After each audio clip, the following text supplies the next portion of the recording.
జనసేన పార్టీని నేను ఎందుకు ఆలోచించి మెల్లిమెల్లిగా అడుగేస్తున్నాను. నేను ముందే చెప్పాను, 2014 అప్పుడు చెప్పాను, నేను 25 సంవత్సరాలు నా జీవితాన్ని సంవత్సరాలని నేను ప్రజా శ్రేయస్సు కోసం పనిచేయడానికి వచ్చాను. అంతేగాని ఇది అధికారంలో ఉంటుందా లేదంటే ప్రజా సమస్యలు ముందుకు తీసుకెళ్ళడానికి పార్టీ పెట్టాను.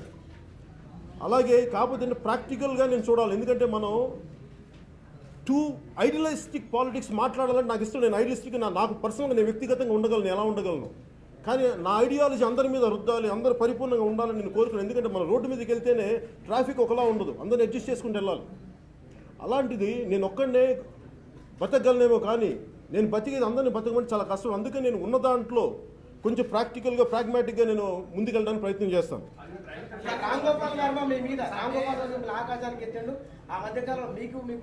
నేను రామ్ గోపాల్ వర్మ గారి నుంచి ఒకటే మాట చెప్తాను. ఆయన మాట్లాడి ఈ సభలో మాట్లాడే వ్యక్తి కాదు కానీ బట్ స్టిల్ ఆయనకి ఒకసారి సభాముఖంగా మీడియా ముఖంగా once for all I never speak about him again. ఆయన దాదాపు 50 ఏళ్ళ పైబడ్డ వ్యక్తి,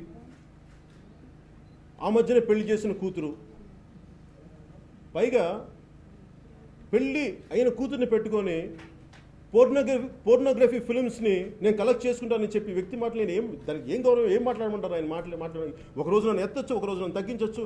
నేను వీళ్ళందరికీ నేను సమాధానం చెప్పుకునే స్థితిలో నేను లేను.